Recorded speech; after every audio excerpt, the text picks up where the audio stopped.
Well, the CPS is split about all this, I'm told, down the middle.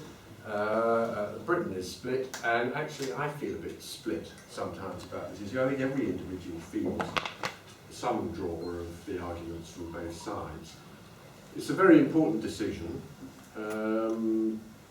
Leave campaigners say it would be the most colossal mistake to stay, and the Remainers say the same about leaving, but none of us can be sure who's right. One thing I'm absolutely clear about is that we can all mitigate damage, if there is any, by respecting the result and making it work. I have a habit these days, now I've been a politician 20 years, of never allowing an opportunity to make a long speech go by. Even if a short one would have done. And unfortunately, I did work on this speech over the weekend and lengthen it a bit. And I will do my best to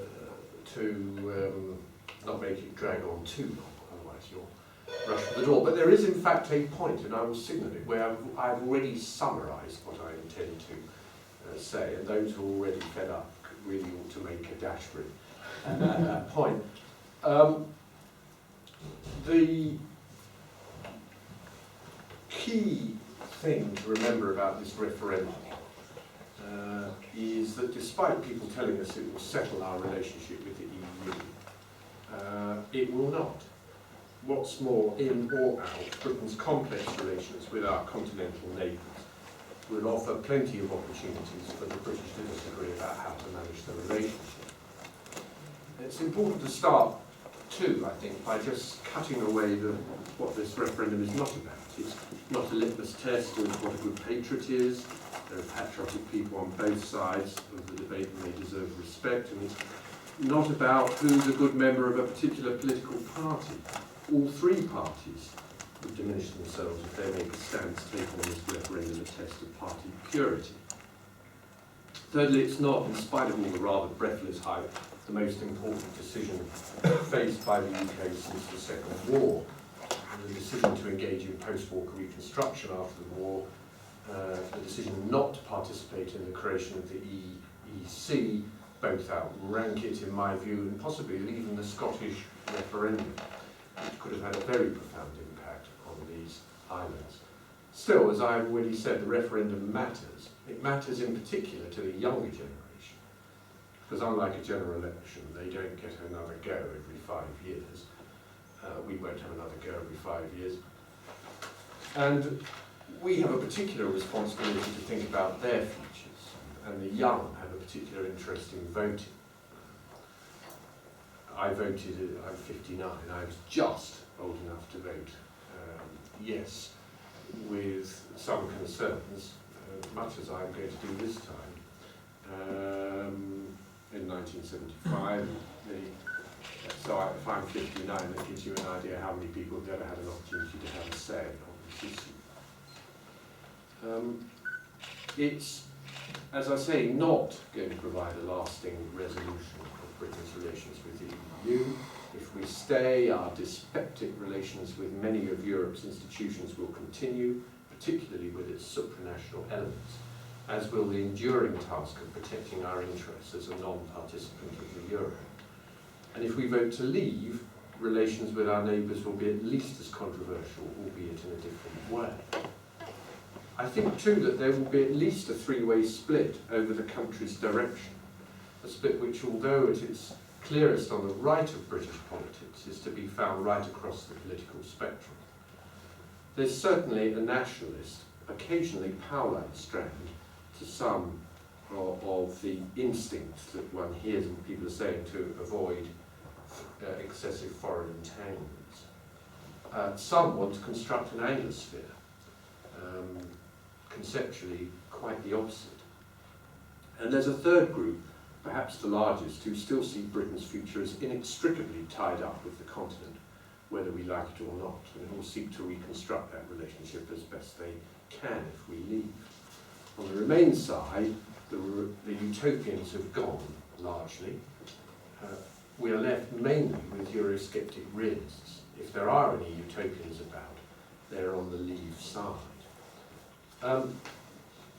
And fifthly, the referendum is not about, or certainly shouldn't be about, what the Treasury committee, which I chair, concluded were misleading and in some cases highly misleading claims. The electorate are thoroughly fed up with having to listen to some of this. The committee set out its concerns in detail, and I won't go through all of them again, or indeed a good number of the other points made in the report, but people shouldn't take that as anything other than full endorsement of what was said in that report. By far the worst example of misleading claims is Vogely's central claim that Brexit would lead to a £350 million a week fiscal windfall. This is simply untrue. It is particularly reprehensible too that the money is being allocated for spending by the Leave campaign and several times over on the NHS, schools, roads, regional airports, tax cuts, submarines, to name but a few, and I've got all the quotations here to support all of this. This really is nonsense politics. It's a form of electoral bribery. It's an order of magnitude worse than encountered in general elections. It's a false prospectus. It has some of the same corrosive characteristics as Tony Blair's claims on Iraq, and I very much regret that the electorate are being expected to wade through this mountain of nonsense in order to get to some grains of truth. So I've said what the referendum isn't about. What is it about? Well, this is the overview moment, and I will signal when you can make for the door if you feel you've already had enough. But in sum, I think there are three issues: the economy, identity, and security. On the economic impact, most experts, including Brexit supporters, have concluded that a short-term economic shock would almost certainly accompany leaving the EU, bringing a reduction in GDP growth. In practical terms, this is likely to mean somewhat lower living standards than would otherwise be the case. Most experts have concluded that there would also be a long-run cost, although this is less certain. There are economic risks to staying and leaving, but the risks are greater to leaving. Secondly, the electorate will have to decide whether the economic costs of Brexit, as Aaron Banks, the founder of Leave EU, put it, whether that economic cost is a price worth paying to secure what he sees as demonstrable Westminster control over a number of economic decisions currently taken collectively. My own view is that much of the control gained would be illusory. Britain would still have to negotiate with the EU, whether in or out, and I'll develop that point in a moment. And thirdly, the electorate will have to assess whether the EU makes Britain more or less safe. In a nutshell, my view is that the EEC and now the EU have both made an enormous contribution to the stability of Europe, most recently by helping absorb Europe's eastern half into the family of Western nations after the collapse of communism. So I feel the emotional pull of leaving, but the remorseless logic of the arguments in favour of remaining are stronger. Those, I think, are the three core questions for the electorate, and I'll say a little bit more on each. On the economy, the weight of evidence taken by the Treasury Committee overwhelmingly supports the view that withdrawal from the EU carries an economic cost. Estimates of the impact of the short-term shock range from 1% to 5%. The leading applied economist for the Brexiteers, I think that's more or less accepted, Gerard Lyons, agreed with this consensus when he wrote, leaving the EU would be an economic shock. Most of all, economic shocks depressed economic activity. So how short is the short term? Well, that's very difficult to tell. How long the downturn lasts and the extent to which some or all of the loss of output could be recaptured in later years depends on a range of assumptions, among them the speed with which arrangements governing trade, investment, UK access to EU migrants, or a substitute for them in the global labour market could be put in place. How long would all that take? No one knows, but if I was pressed, I'd tentatively argue for several years, a run of years, certainly not. This is not an 18-month project. After all, what's required is a redirection of trade and investment, possibly a substantial adjustment to the labour market, and a clarity about arrangements for trade in services, where cross-border trade has been hitherto facilitated by the EU's efforts to tackle non-tariff barriers, however imperfect those may be.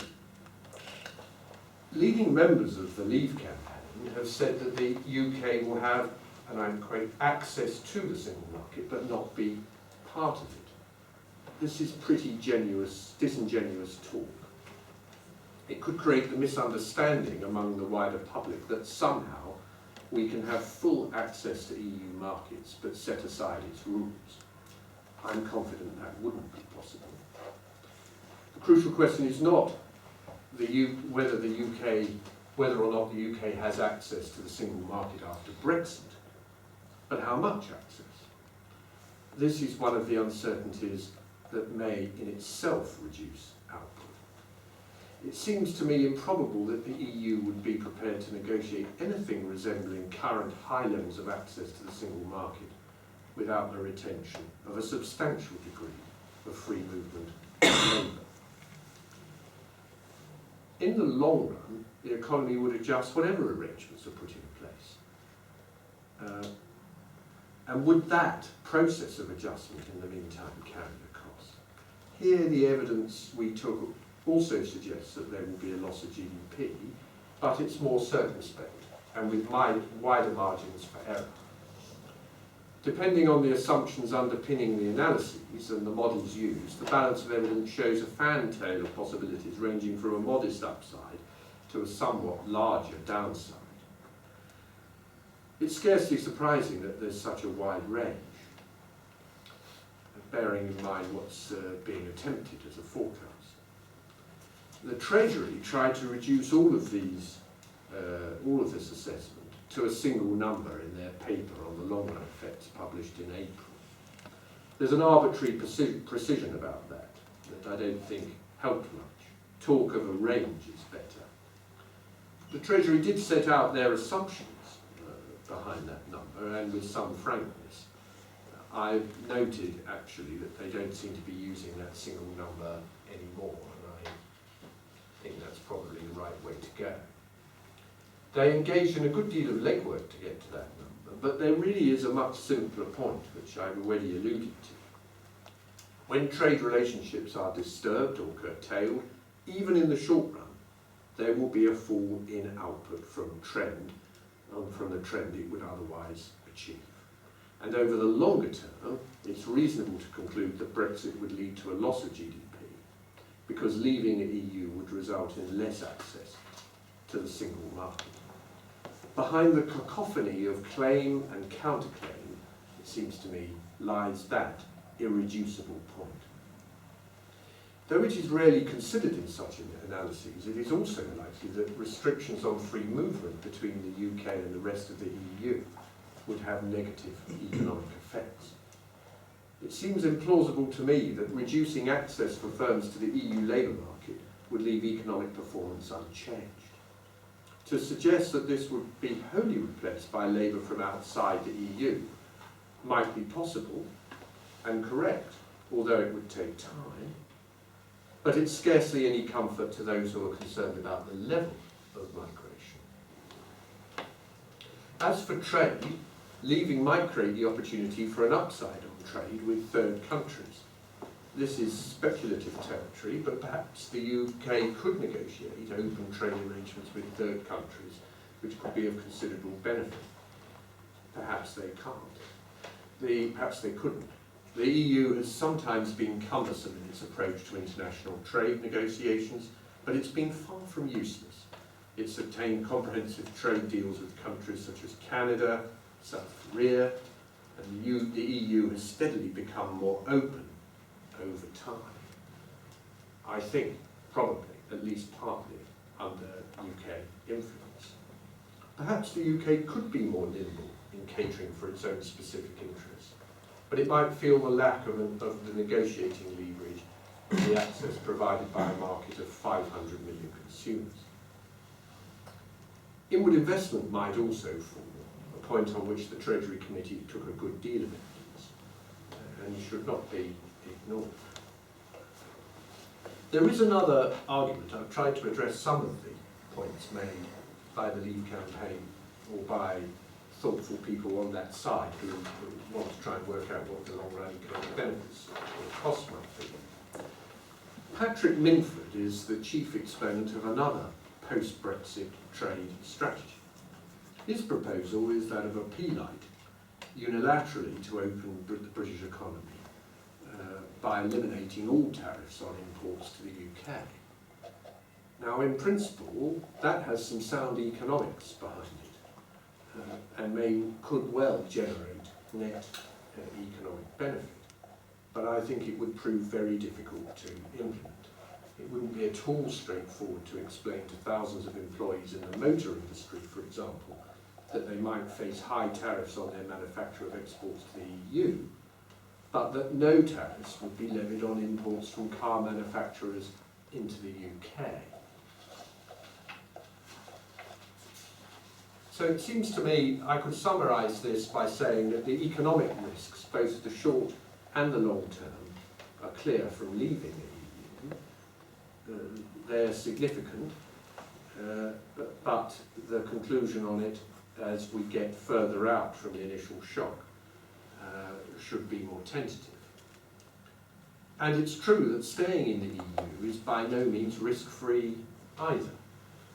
The EU's protectionist instincts could reassert themselves, and further risk could flow from the creation of the banking union, notwithstanding the Bank of England's confidence that the safeguards negotiated recently provide adequate protection. But overall, the economic risks of staying and leaving are not symmetrical. Leaving carries bigger risks, and the weight of evidence taken by the committee on that point was pretty robust. I said there were three issues the electorate needed to think about. Maybe there are others, but the second I want to address is this question of identity and, related to it, control. Many will feel that the need to restore control of affairs back to Westminster, as they see it, or the threat of erosion of Britain's sense of national identity, are stronger arguments for leaving. This view was encapsulated in the evidence to the committee by Aaron Banks, the chairman of Leave.eu, when he said £4,300 per household was, quote, a price worth paying to get back our democracy.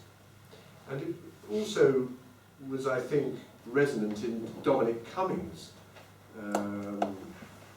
interesting remark that leaving could provide an opportunity for national renewal. I think these points are worth examining briefly.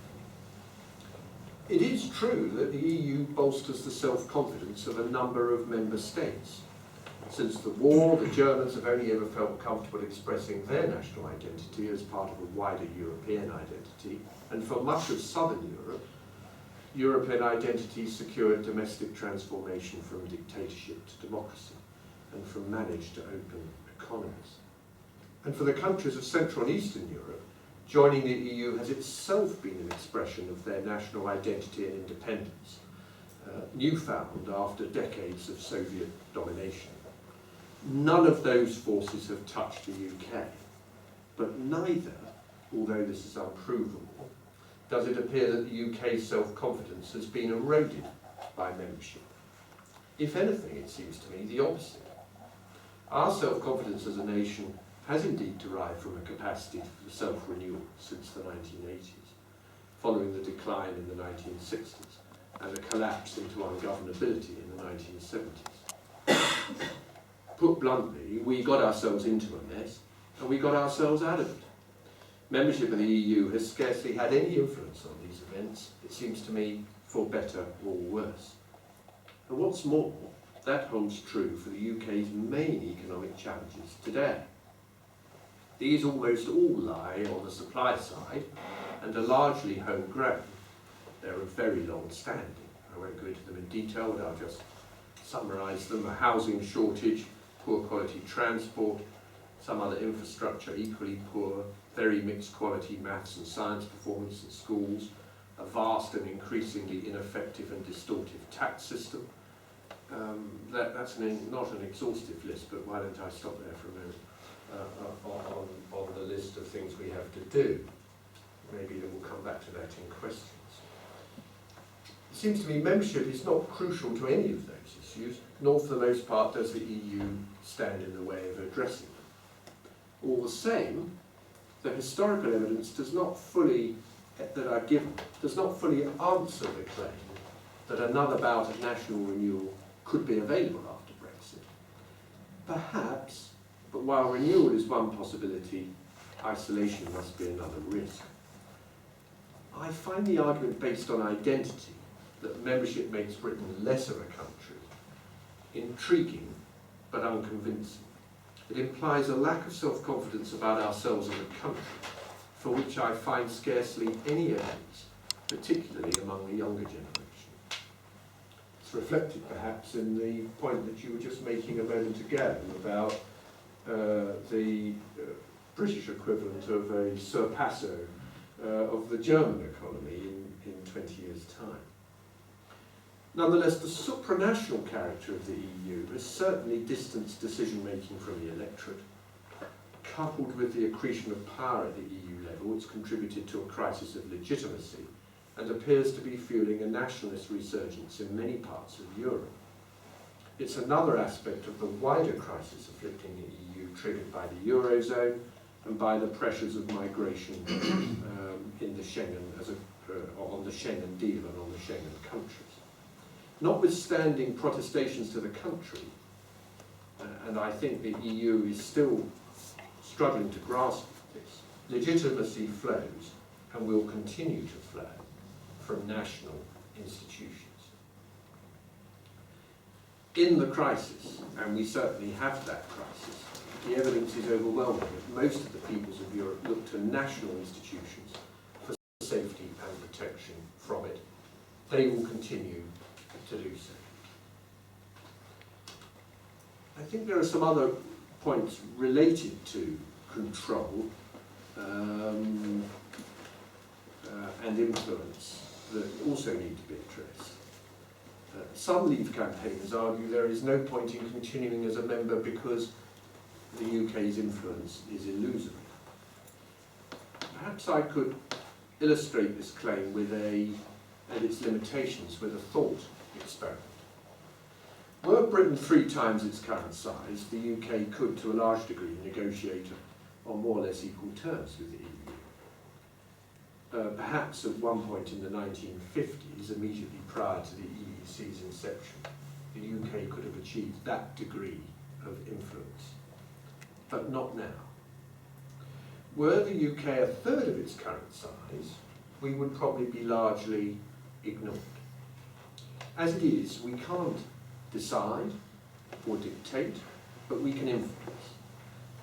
This is modern international relations. It's complex and messy, but for a middle power like Britain, it's not easily avoided. And the influence obtained, much derided by Brexiteers, is not negligible. Those who claim that it's illusory must explain the UK's exemption from the Eurozone, Schengen, the migrant quota system, banking union and much else. The EU can be a very frustrating place to do business, but Britain's influence is certainly not negligible. Whether in or out, the UK will continue to seek to influence the EU in the national interest. The question is whether we're better off doing it from within or outside. Some Brexiteers have argued that another Eurozone crisis is inevitable and that the UK should therefore escape from the collapsing European building. Well, there's a superficial attraction to this argument, but the metaphor is a poor one. In or out, the EU will remain our biggest trading partner for years, if not decades to come. If the building goes down, we'll be hit by much of the falling masonry, regardless. In any case, in the aftermath of any crisis, that there will be a major task of rescue and renewal to be undertaken. Our ability to shape that, to argue effectively and influentially for a Europe des patries, will be greater if we are demonstrably committed to European stability. The consequences of a collapse of the euro would be bad for everyone, but if it did happen, by remaining the UK might well establish a leadership role. We would have been, after all, on the right side of the argument about the euro and about institutional reform, but still committed to close relations with our neighbours from within the EU. Now that's not a clinching argument for staying, but it does seem to me that it's a counter, quite a strong counter, to the falling masonry argument for leaving. The third set of thought processes, the third area that really needs to be addressed, I think, in this referendum, concerns security and safety. David Cameron said, if you, I don't often quote David Cameron's, but if you want to keep the EU strong in the world and keep our people safe, our membership of the EU is one of the tools that helps us do those things. He can't prove it, but I think he's right. The EU is an important part of the architecture that forms what's come to be called the West, although of course it incorporates many countries outside the Western Hemisphere. The EU's threefold role at its inception was to provide a framework for Franco-German cooperation and reconciliation after the war, to facilitate economic reconstruction, and to do so without a return to interwar protectionism, and thirdly, to create an economic counterpart to NATO. For a while, victory in the Cold War appeared to expunge a major reason for the Europeans to stick together. But perhaps President Putin is resuscitating it. Russia has recently invaded two countries and challenged the right of others to participate both with the EU and NATO. Albeit in a much attenuated form, it seems to me at least one of the original core objectives of the EU is certainly relevant for us again.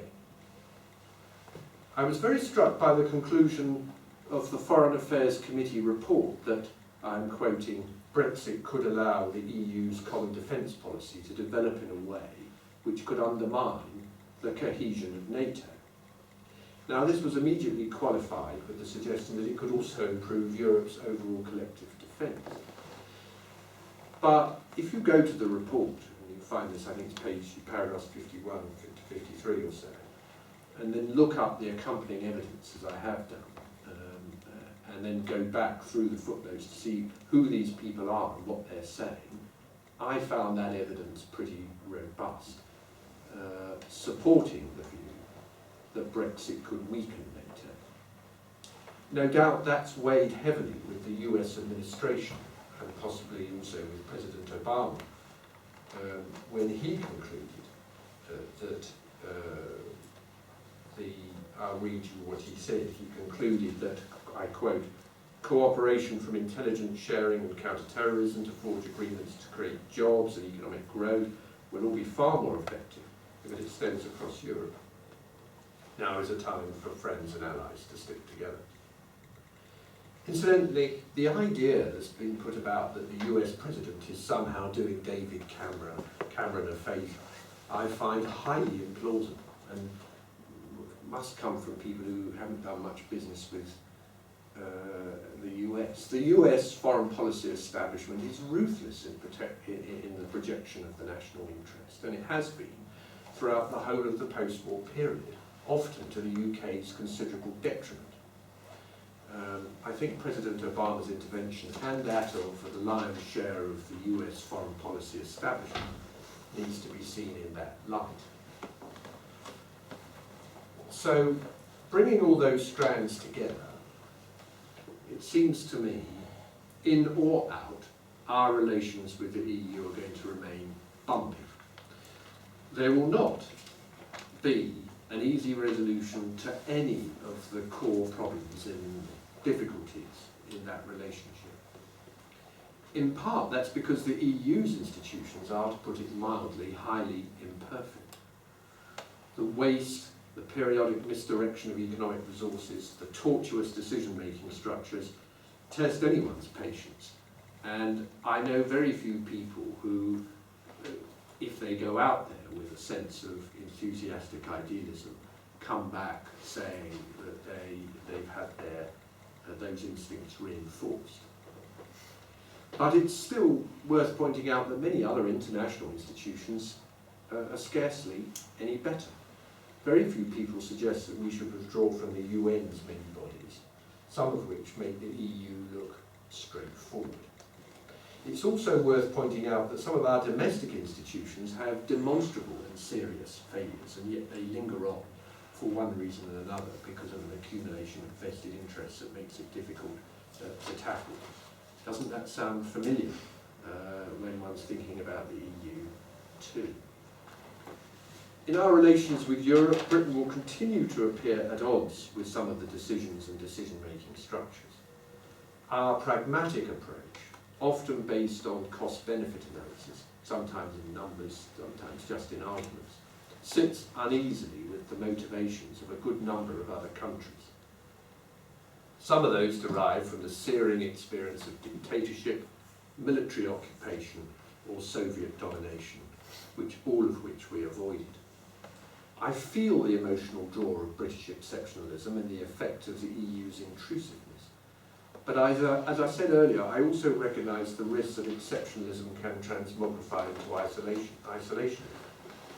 And I note the lack of agreement among Leave advocates of what the future relationships with the EU and also with the rest of the world would look like.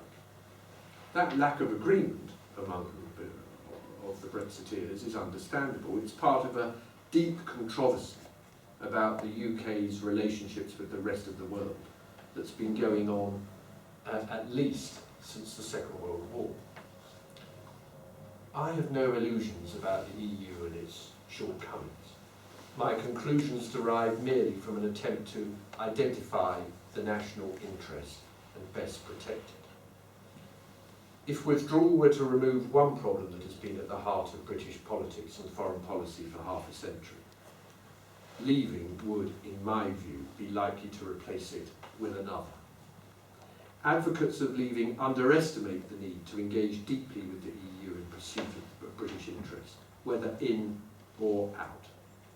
They also underestimate Britain's capacity as a member state to influence outcomes for the better from within. In this referendum, the Leavers have the simplest points, but the Remainers have the better of the argument, and my vote will be to remain.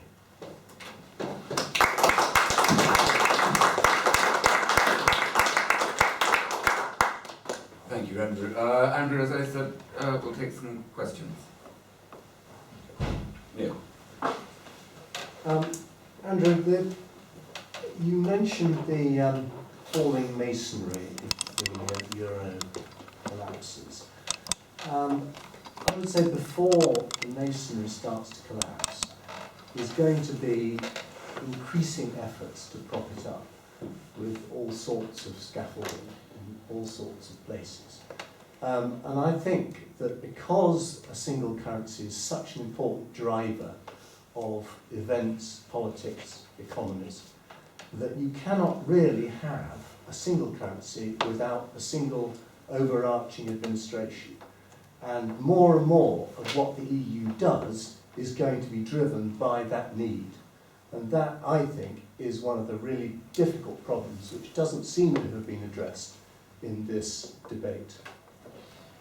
I think it has been at least partly addressed by the renegotiation. I was disappointed by the renegotiation. I felt we could have asked for more. And I set out one of the key things I felt we should ask for in a paper which the CPS were kind enough to publish, which we have obtained, if you look at part of the agreement, in only a watered down form. I think, first of all, your question assumes that it will collapse unless this administration is put in place. And so far, the Germans seem to have been prepared tacitly to accept implied liabilities accumulating on the Bundesbank balance sheet without putting that administration in place, and they seem to be prolonging that period before it happens.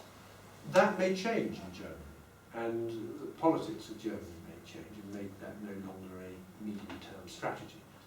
But this crisis began about 5 or 6 years ago, it's a really serious crisis in the Eurozone, and so what it looked like a short-term set of arrangements is now already a medium-term set. What was negotiated was an agreement that the treaty change will embed the principle that the UK does not end up having to foot the bill for bailouts. Secondly, it created a set of principles on the basis of which financial stability could be run independently, wholly independently, by the Bank of England from the ECB. And those arrangements have been set down in some detail, and we took a lot of evidence from it, from the governor of the bank and from John Cunliffe. Now there's a dispute about its extent to, some are arguing that the Bank of England has become politicised and that they've been lent on to come to conclusions that some of their conclusions. I have to say, in quite extensive evidence from them, orally and in writing, I didn't find that. And I did find John Cunliffe's evidence particularly important, when John Cunliffe made clear that in his view, taken together, the protections that had been put in place, where I think the phrase he used, were quite powerful. Still, there are some weaknesses in it, and although I'm not sure how keen he was to come, I asked, and he did eventually come, I asked the Prime Minister to come before the Liaison Committee, which I also chair, the chair of committee chairs, and examine one of the weaknesses, I think, in the agreement, which is that we don't have an automatic right of access to the European Council in the event that ECOFIN does something in this field with which we disagree. It would be difficult to prevent us getting in there, but we don't have right of access to that agenda. Why is that so important? This is, we're deep in the interstices of the way the EU operates, but in a nutshell, once something is on the European Council agenda, there is a very long-standing convention that it is dealt with by consensus. And it would be very difficult to get past that convention were this issue to end up being discussed. So I would have liked more protections, but we already have some. The short answer to your question is, you're right, there is a vulnerability. The longer term answer I've tried to give, there's quite a lot of protection in there. Maybe it's not perfect, but it is quite strong. Okay, that's great. Andrew, thank you for bringing up the WTO option, which I'm glad to see you added to your original remarks. I would like to make a couple of comments about this. As you did, this option has not been costed properly by anyone. Everyone waves away the option by saying it's politically infeasible, as you did. If you cost it properly, it shows that the GDP in the long run and short term, long run has a 4% increase in GDP, and the average consumer's prices drop by 8%. Similar conclusions come in the short term. The assumption that all of the models, NISC, Pricewaterhouse, LSE, OECD, Oxford Economics, they have all made the same assumption, which is that for some bizarre reason, and indeed George Osborne admitted this to you when he appeared before your committee, they have all made the same bizarre assumption that for some reason we would leave the EU and then not take the advantage of reducing tariffs to the rest of the world and trading freely. And if you put those assumptions into any one of the models, some of the models had major fundamental problems in the models themselves, but that's not the important point. If you put that assumption in, they will be guaranteed to show a disastrous outcome. Indeed, if those assumptions were put into Patrick Minford's model, it would equally show a disastrous outcome. The people don't understand the scale of the difference. On the one hand, if we leave trade under WTO rules, we will absolutely face increased tariffs to the EU.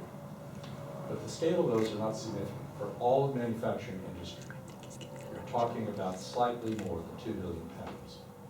For the automotive industry, you're talking about slightly more than 1 billion. Against that, the decreased cost of imports to our consumers and to our manufacturers adds up to something in the 50 billion pound range. A massive decrease. Today, 70% of our trade is already traded under WTO rules. We're only talking about the 30% that comes out of the EU. Something like, I don't have the precise figure in mind, it's something like 92% of all employees in this country are currently working in unprotected industries. So to dismiss this with the idea that it's not practical or it's not feasible is simply wrong. Economists, such as the NISCR, and indeed I think even people such as you, should not dismiss the option. That's for the voters to decide, most particularly in a referendum where they are directly deciding on the result. So I think this, I'm glad you put this in your paper, but you damned it with faint praise. Well, I don't give faint praise because although I'm a free trader and might even have been a Peelite, it's very difficult to cast one's mind back, but in the mid-19th century, I don't think it is feasible to do politically in one go. I think That's a different point. Well, it isn't. But because of that attitude, the voter has not been, in spite of Economists for Brexit's efforts, has not really been served up this as an option. And by the way, it is the only option under which you immediately eliminate free movement of people and all those various strictures from the EU. it's a very interesting option, but it's not actually the option on the ballot paper. The leading Brexiteer campaigners are not making the case. That's a different point. One of the reasons the Economists for Brexit Okay, you must let well, Andrew just finish. one reason the Economists for Brexit were started was simply because of the silliness of the economic argument that vote leave was producing. If I just answer it maybe briefly, because I think you've set out very fully the case for a unilateral elimination of tariffs. Don't underestimate the political difficulty of doing this. This is a huge game sitting there, which would have been done by politicians all over the Western world a long time ago, if it was reasonably straightforward to do. New Zealand did that. New Zealand did manage it eventually. That was Rogernomics. It was an extraordinary achievement. I think it's unlikely that we would be able to accomplish that here. I think it's unlikely a government would get itself elected. I don't even think they'd get it through Parliament, not in one go. The point about whether it's done immediately or over a period of time is also extremely important for political management and collecting these benefits. You talked about collecting short-run benefits in this proposal. That will be very difficult to do because there will be considerable short-run dislocation to a number of industries. You cited the number of figures, but there's an arbitrary precision about those, exactly my concern about those numbers, that has led me to be critical about the arbitrary precision in the Treasury's and the Chancellor's numbers that he put out in that long paper in April. Right at the heart of the Minford approach is also modelling. And while I agree with the principle that there would be a long-run economic gain, I don't know exactly how big that gain would be, and I don't accept the specific numbers that you're proposing. I think it would be great if we could have a debate about whether to go for free trade, because the bugbear for all of us, for generations, all of us who've looked at economics, is that the forces of protectionism are always about. protecting particular, supported by particular vested interests. But the general good is more difficult, is a more difficult point to put across. But I come back to what I said right at the beginning of my reply. This question is not on the ballot paper. It's not being proposed by either of the main teams running these campaigns. These are the ideas of a very thoughtful economist based on, as I said, some sound economic principles. Harry. Sorry, good morning. I'm Harry Cole from The Sun. Slight change of subject. I'd like to give you the opportunity to come back on what one of your Tory colleagues has said this morning.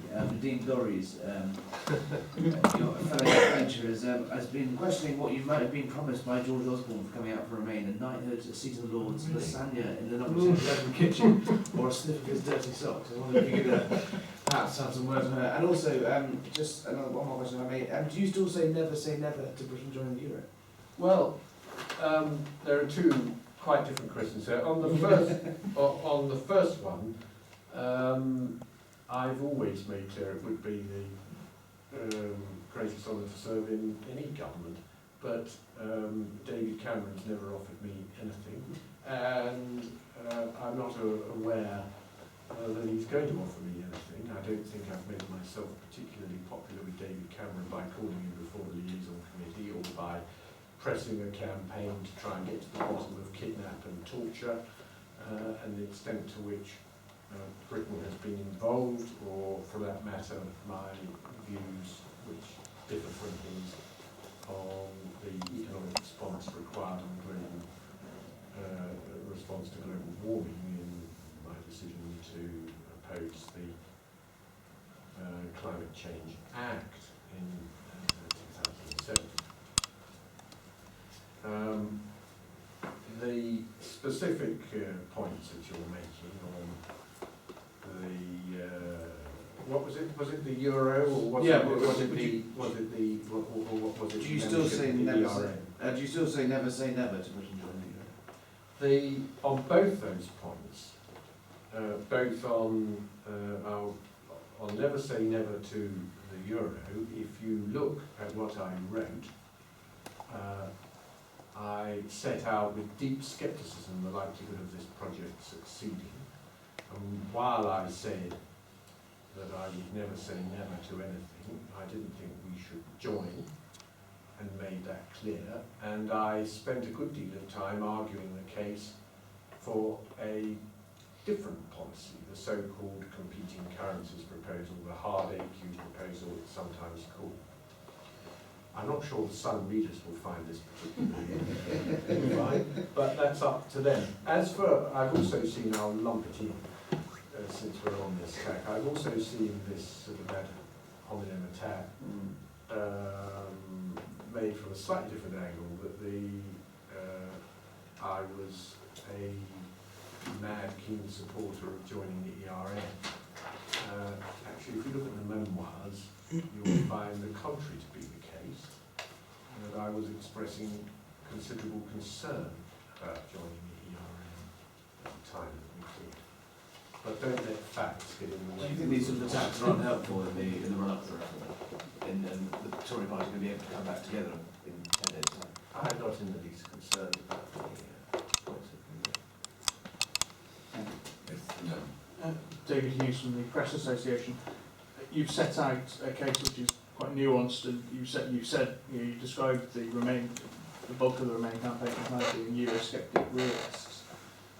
That's not the message that's come across. We've had things like the Treasury report with its arbitrary figures. We've had arguments which seem to have been simplified and then exaggerated. Do you think the public has been well served by the standard of the campaigns in this referendum? Well, I think I've made clear that they could have been better served, and I set those points out clearly in the comments that I made that accompanied the Treasury Select Committee's report, which also went into this in some detail. I made then, and I'm making again today, the point that I thought by far the most pernicious claim is the claim that there is a pot of gold which we can all spend of 350 million And then the equally pernicious suggestion that somehow this money can be spent several times over in any calendar year. That isn't helping the British public form a view about it all, and they should set those concerns, they should set those arguments aside. And that is what I meant when I said earlier that the public are being expected to identify grains of truth in mountains of nonsense. I thought also, and this point was made in the hearing that we had with vote leave, I think also that it's the suggestion that all of it could be somehow spent on the NHS is concerning, given the degree of public interest and concern about the future of the NHS. And I know what Sarah Wollaston had to say about that recently. I'm going to stand up because I can't see you because of the lectern. Oh, I'm sorry, I should start standing up. Well, or we could move the lectern.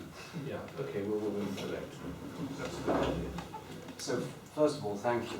If Cameron had come out with that kind of logic 3 months ago, it would have been massively helpful. The opposite has been very harmful, as you alluded to.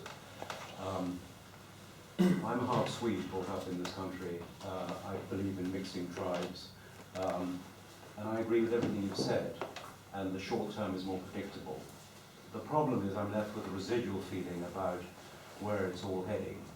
And of course, the UN, NATO, and other things are so far from us that in our day-to-day lives that we don't think about them. They're there as huge influences and columns of civilization in the world. But it's because we have a proximity to this influence over us that doesn't feel democratic. That's where the problem resides. And I'm left with the feeling that we're a frog in a pot, and the pot is simmering. And down the road, we have a loss of influence and identity, all of which accrues to Germany. Not that I particularly resent Germany in any way. It's just that the reality is that they are the most powerful economy.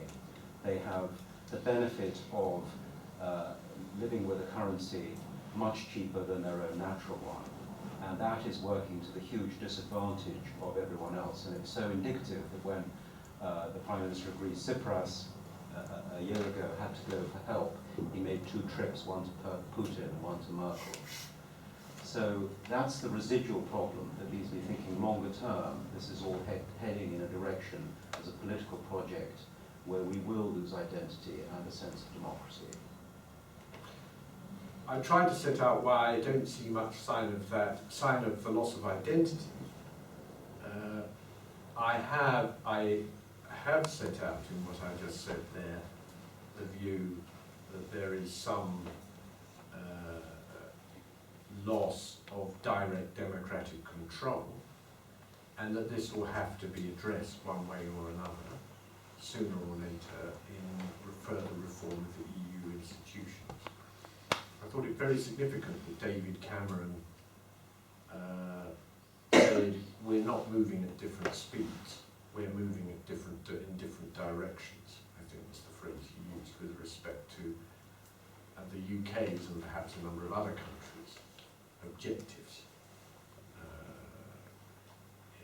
long-term objectives from membership. And you feel it would be dealt with in a satisfactory way? Nothing is ever fully satisfactory, but you feel it would be dealt with? I tried also to say, this is international relations, whether we like it or not. This body is sitting there, out there right now, hugely influencing our way of life. It's not going to go away. We've got to do business with it one way or another. The question is, how can we best secure influence over it in the British national interest? There's a sort of broader point sitting under there, well, a sort of existential point. Well, of course, all bodies eventually sort of come and go, whether it was the Zollverein or the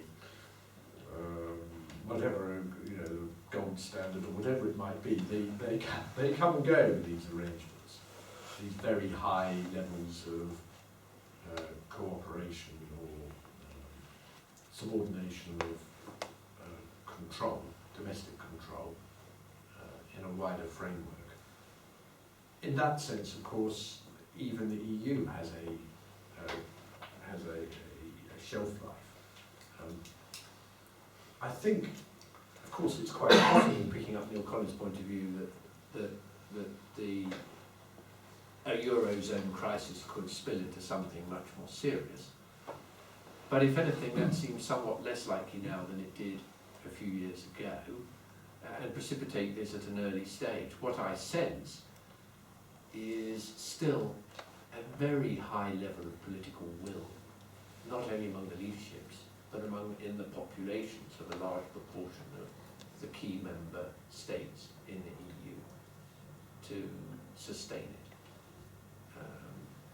And the wishful, I certainly think that the falling masonry, the wishing for the falling masonry, which I'm not suggesting you have, would be an inappropriate way of thinking about what the future might hold for Britain's benefit. Chris Johnson, the FT. Andrew, given that these are decisions about the future which we don't know is going to happen, in the next few months, regardless of the outcome of the referendum, what would persuade you, what would you be looking for to see whether you might have been wrong in your judgment on whether to vote, remain or leave? Regardless of whether if it's a leave vote or a remain vote, what would you see to see if you're vindicated or might have made the wrong decision? And if the British public, in the same way, feels they have buyer's remorse either way, could we ever have a second crack at it either way? If we leave, can we get back in? And if we remain, can we leave? Well, how do you feel? I mean, are you fatigued or are you feeling up for the next fortnight? I don't know about you, but I don't think there's much enthusiasm for another early referendum just now in the political classes, or if I may say so, the scribbling classes. I think that the mood is that we're going to take a decision for a significant period of time. 30 years ago, 25 years ago, I started thinking and then eventually saying that I thought that once a generation there's a good case for having a referendum. And I obliquely made that point in my remarks too. After all, it's important that each generation should have a go at this sort of decision.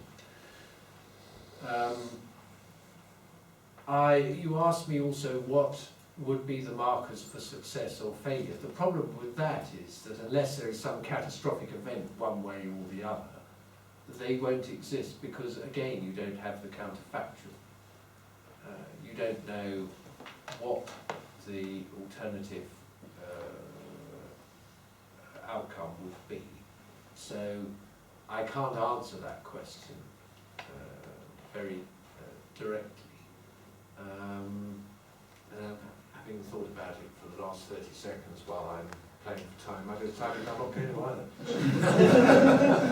Of course, the 2011 European Act stated that should there be any transfer of power suggested in the future treaty, there has to be another referendum. So we're not afterwards. But that isn't a referendum on the membership. I've been going an hour, Yes. so I'm Tony will take one more question. Tony.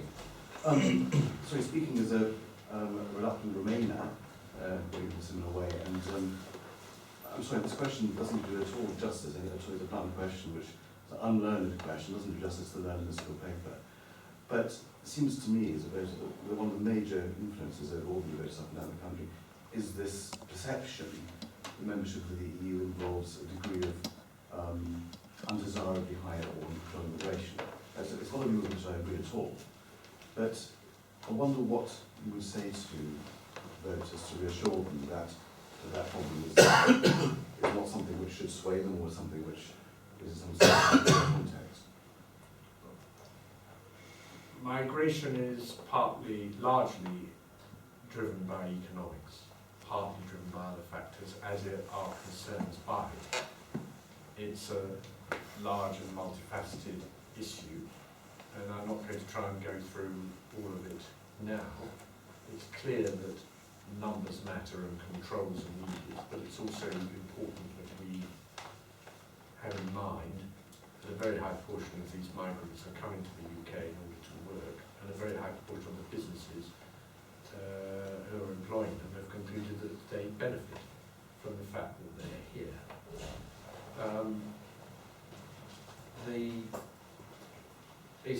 maybe a couple of other points.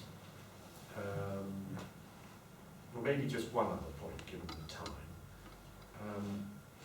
EU migration is largely driven, not entirely, or let me say substantially driven by the relative difference in